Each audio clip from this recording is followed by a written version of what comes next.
Fala, gente! Aqui é a Nana do Laboratório da Nana. E hoje, na nossa jornada juntos, nós vamos ouvir os capítulos 43, 44 e 45 de Ezequiel. E após, eu vou compartilhar uma reflexão com vocês. Vamos lá? Ezequiel capítulo 43. A glória de Deus enchia o templo. Então o homem me levou ao portão que dá para o leste. E eis que do lado leste vinha a glória do Deus de Israel. A sua voz era como o som de muitas águas, e a terra resplandeceu por causa da sua glória. O aspecto da visão era como o da visão que eu tive quando vim destruir a cidade, e como as visões que tive junto ao rio Quebar. Então caí com o rosto em terra. A glória do Senhor entrou no templo pelo portão que dá para o leste. O Espírito me levantou e me levou ao átrio interior, e eis que a glória do Senhor enchia o templo. Enquanto o homem estava em pé ao meu lado, ouvi uma voz que me foi dirigida do interior do templo. O Senhor me disse: Filho do homem, este é o lugar do meu trono e o lugar das plantas dos meus pés, onde habitarei no meio dos filhos de Israel para sempre. Nunca mais a casa de Israel contaminará o meu santo nome, nem eles, nem os seus reis, com as suas prostituições e com o cadáver dos seus reis nos seus lugares altos. Quando puserem o seu limiar junto ao meu limiar, e os seus batentes junto aos meus batentes, havendo apenas uma parede entre mim e eles, contaminaram o meu santo nome com as abominações que cometeram. Por isso, eu os consumi na minha ira. Agora que eles lancem para longe de mim a sua prostituição e o cadáver dos seus reis, e habitarei no meio deles para sempre. Filho do homem, mostre à casa de Israel este templo, para que eles se envergonhem das suas iniquidades. Deixe que tirem as medidas desse modelo perfeito. Se eles se envergonharem de tudo o que fizeram, faça com que conheçam a planta deste templo e o seu arranjo, as suas saídas, as suas entradas, todas as suas formas, todos os seus estatutos, todas as suas disposições e todas as suas leis. Escreva isto na presença deles, para que observem todas as suas instituições e todos os seus estatutos e os cumpram. Esta é a lei do templo. No alto do monte, todo o terreno ao redor será santíssimo. Eis que esta é a lei do templo. O altar dos holocaustos. São estas as medidas do altar, usando-se o mesmo sistema de medidas utilizado para medir o templo. A calha tem 0,5 metro de fundura e 0,5 metro de largura, e a sua borda em todo o seu contorno é de 1 palmo. E esta é a altura do altar, da calha no chão até a parte inferior, 1 metro, com 0,5 metro de largura. Da parte menor até a parte maior, 2 metros, com 0,5 metro de largura. A lareira tem 2 metros de altura. Da lareira para cima se projetam 4 chifres. A lareira tem 6 metros de comprimento e 6 metros de largura, um quadrado com 4 lados iguais. A parte do meio tem 7 metros de comprimento e 7 metros de largura, com 4 lados iguais. A borda ao redor dela é de 25 centímetros. A calha ao redor do altar tem 0,5 metro. Os degraus do altar estão voltados para o leste. A consagração do altar. Então ele me disse: Filho do homem, assim diz o Senhor Deus, são estas as determinações do altar. No dia em que o fizerem, para oferecerem sobre ele holocaustos e para sobre ele aspergirem sangue. Aos sacerdotes levitas, que são da descendência de Sadoque, que se aproximam de mim, diz o Senhor Deus, para me servirem, você dará um novilho para oferta pelo pecado. Você pegará um pouco do sangue e o porá sobre os 4 chifres do altar e nos 4 cantos da parte do meio e na borda ao redor. Assim você fará a purificação do altar e a expiação por ele. Então você pegará o novilho da oferta pelo pecado, o qual será queimado no lugar do templo para isso designado fora do santuário. No segundo dia você oferecerá um bode sem defeito como oferta pelo pecado, e purificarão o altar como o purificaram com o novilho. Quando você tiver acabado de o purificar, ofereça um novilho sem defeito e do rebanho, um carneiro sem defeito. Ofereça-os diante do Senhor. Os sacerdotes espalharão sal sobre eles e os oferecerão em holocausto ao Senhor. Durante 7 dias você oferecerá cada dia um bode como oferta pelo pecado. Também prepararão um novilho e do rebanho um carneiro sem defeito. Durante 7 dias farão expiação pelo altar e o purificarão, e assim o consagrarão. Tendo eles cumprido estes dias, no 8º dia e dali em diante, os sacerdotes oferecerão sobre o altar os holocaustos e as ofertas pacíficas que vocês trouxerem, e eu me agradarei de vocês, diz o Senhor Deus. Ezequiel, capítulo 44. O portão leste. Então o homem me fez voltar para o portão exterior do santuário, que dá para o leste e que estava fechado. E o Senhor me disse: este portão permanecerá fechado, não deverá ser aberto. Ninguém entrará por ele, porque o Senhor, o Deus de Israel, entrou por ele. Por isso permanecerá fechado. Quanto ao príncipe, ele se assentará ali por ser príncipe, para comer o pão diante do Senhor. Entrará pelo vestíbulo da porta e sairá pelo mesmo caminho. Reformas no ministério do santuário. Depois o homem me levou para a frente do templo, passando pelo portão do norte. Olhei, e eis que a glória do Senhor enchia a casa do Senhor. Então caí com o rosto em terra, e o Senhor me disse: filho do homem, preste atenção.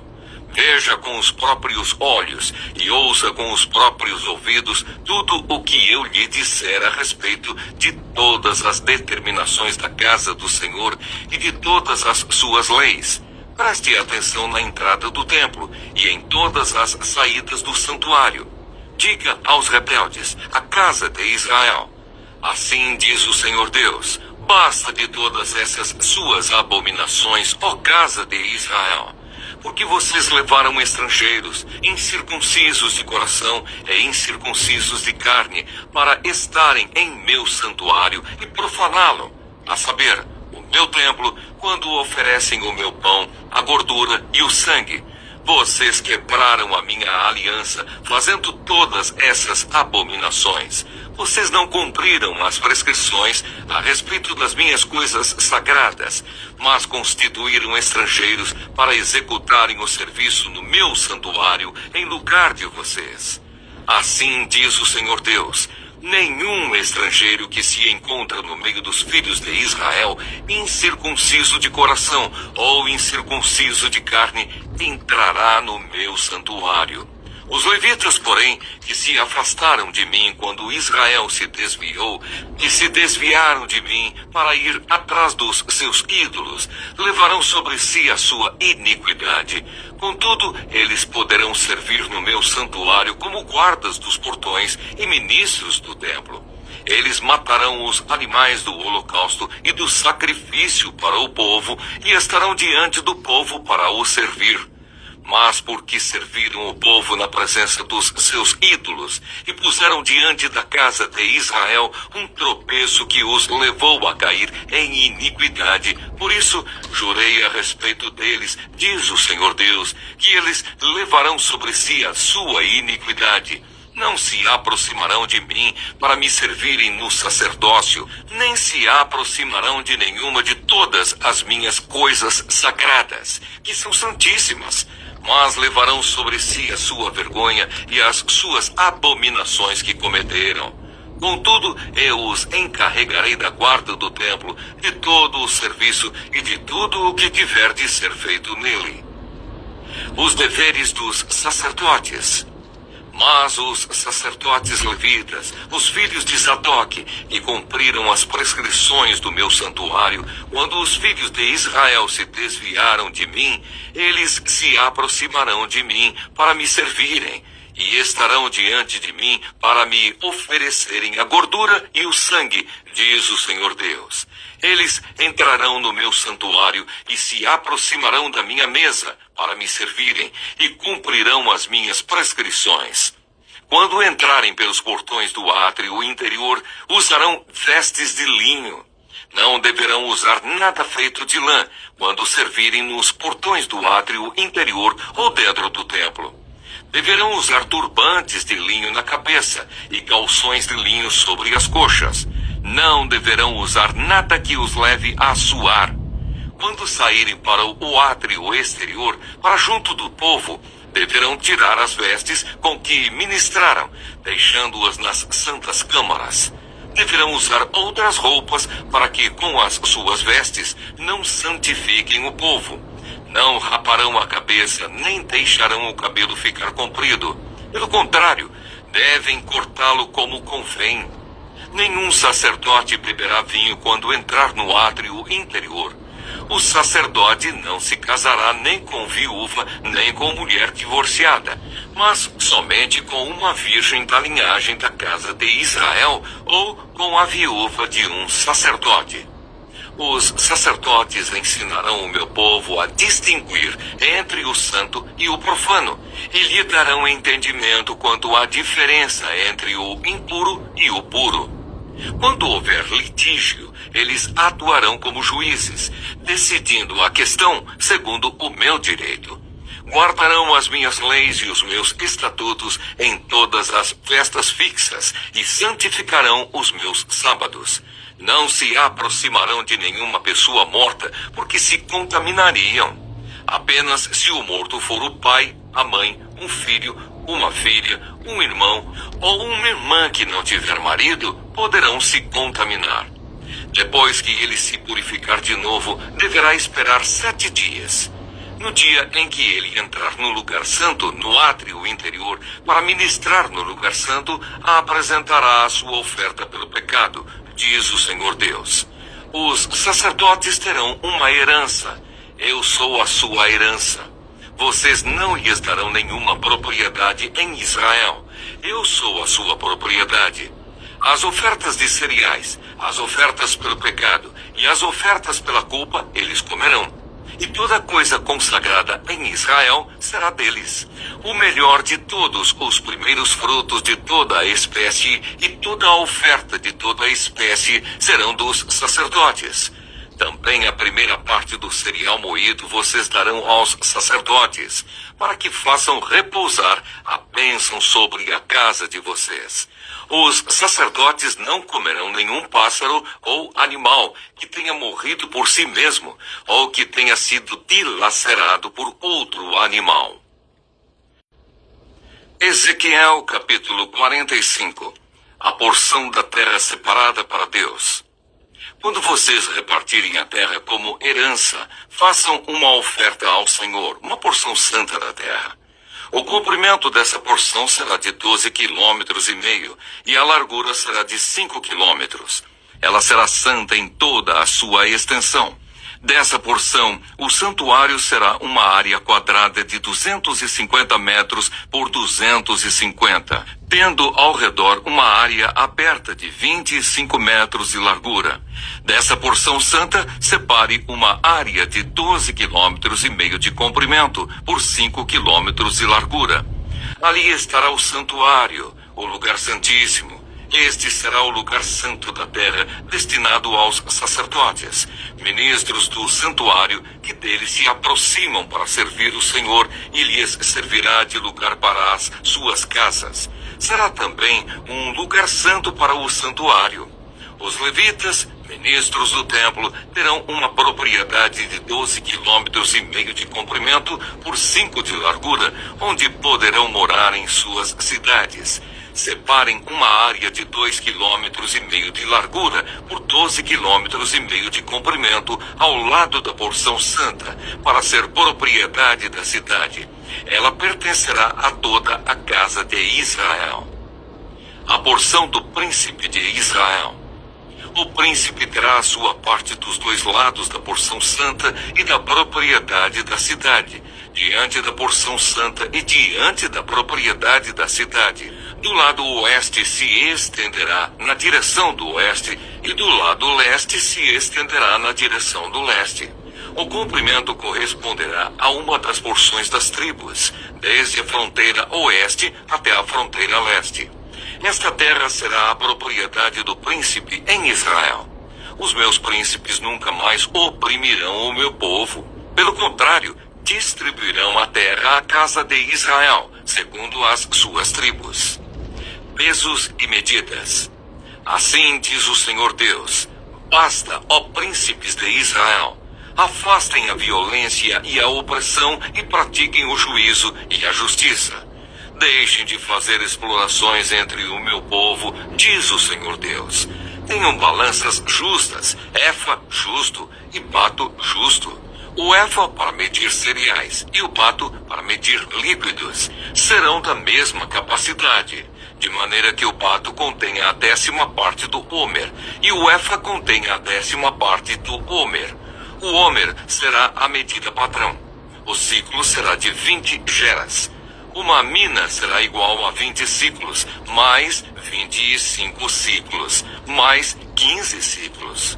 Esta será a oferta que vocês farão: a 6ª parte de um efa de cada homer de trigo e a 6ª parte de um efa de cada homer de cevada. A porção determinada de azeite será a 10ª parte de um bato de cada coro de azeite. Um coro, como o homer, tem 10 batos. De cada rebanho de 200 cabeças, um cordeiro deverá ser tirado dos pastos ricos de Israel para oferta de cereais, para holocausto e para sacrifício pacífico, para que façam expiação pelo povo, diz o Senhor Deus. Todo o povo da terra fará contribuição para esta oferta ao príncipe em Israel. Estarão a cargo do príncipe os holocaustos, as ofertas de cereais e as libações, nas festas da lua nova e nos sábados, em todas as festas fixas da casa de Israel. Ele mesmo proverá a oferta pelo pecado, a oferta de cereais, o holocausto e os sacrifícios pacíficos, para fazer expiação pela casa de Israel. Ofertas no Ano Novo. Assim diz o Senhor Deus: no primeiro mês, no primeiro dia do mês, você pegará um novilho sem defeito e fará a purificação do santuário. O sacerdote pegará um pouco do sangue e o porá nos batentes do templo, nos 4 cantos da borda do altar e nos batentes do portão do átrio interior. Faça o mesmo no 7º dia do mês, por causa dos que pecam sem intenção ou por ignorância. Assim vocês farão expiação pelo templo. Na Páscoa. No primeiro mês, no dia 14 do mês, vocês terão a Páscoa, festa de 7 dias, em que comerão pães sem fermento. O príncipe, no mesmo dia, por si e por todo o povo da terra, proverá um novilho para oferta pelo pecado. Nos 7 dias da festa, ele preparará um holocausto ao Senhor. 7 novilhos e 7 carneiros sem defeito, cada dia durante os 7 dias, e um bode cada dia como oferta pelo pecado. Também preparará uma oferta de cereais, 17,5 litros para cada novilho e para cada carneiro, e 3,5 litros de azeite. No dia 15 do 7º mês, e durante os 7 dias da festa, fará o mesmo. A mesma oferta pelo pecado, o mesmo holocausto, a mesma oferta e a mesma porção de azeite. Bom dia, gente! Hoje vamos refletir sobre Ezequiel 43, 44 e 45. Capítulos que mostram uma parte emocionante e profunda das visões do profeta. Deus revela que sua glória volta ao templo, mas junto com essa glória, ele também estabelece limites, honra, responsabilidades e justiça. Ezequiel capítulo 43 nos mostra um dos momentos mais impactantes de todo o livro. O versículo 4 diz: a glória do Senhor entrou no templo pela porta que olha para o oriente. E o profeta caiu com o rosto em terra, porque a glória que ele havia visto partir agora retorna. Deus então diz no versículo 7: este é o lugar do meu trono, onde habitarei no meio dos filhos de Israel, para sempre. Aqui aprendemos que a presença de Deus não é simbólica, ela transforma tudo. Quando a glória volta, o templo muda, o povo muda e a vida volta a ter propósito. Ezequiel capítulo 44 trata da santidade do templo e do sacerdócio. A porta por onde a glória entrou deveria permanecer fechada e os sacerdotes, os levitas, tinham instruções detalhadas sobre vestes, atitudes e separação. Aqui aprendemos que quem serve a Deus deve viver em reverência. Não é sobre aparência ou cargo, é sobre santidade e fidelidade. Ezequiel capítulo 45 mostra a divisão justa da terra e ofertas justas. Há uma porção separada para o Senhor, outra para os sacerdotes e o restante para o povo. O príncipe deve governar com justiça e não oprimir mais o povo. Aqui aprendemos que a presença de Deus não tolera injustiça. Onde Deus reina, há ordem, justiça e provisão para todos. Refletindo sobre esses textos, Ezequiel 43 nos mostra que Deus quer habitar conosco. A glória dele pode voltar à nossa vida, nossa casa e nosso ministério. Ezequiel 44 nos lembra que santidade é prioridade para quem serve. E Ezequiel 45 nos desafia a viver com justiça, generosidade e reverência, reconhecendo que tudo pertence ao Senhor. Que hoje a gente deseje mais do que bênçãos, deseje a glória de Deus habitando em nós. Que nossa vida, nosso trabalho, nossos relacionamentos e a nossa adoração sejam como esse templo, organizados, consagrados e cheios da presença do Senhor. Que vocês tenham um ótimo dia. O vídeo vai ficar disponível no YouTube, então lembre de se inscrever no canal, de curtir o vídeo, de compartilhar. Fiquem com Deus e até a próxima. Tchau!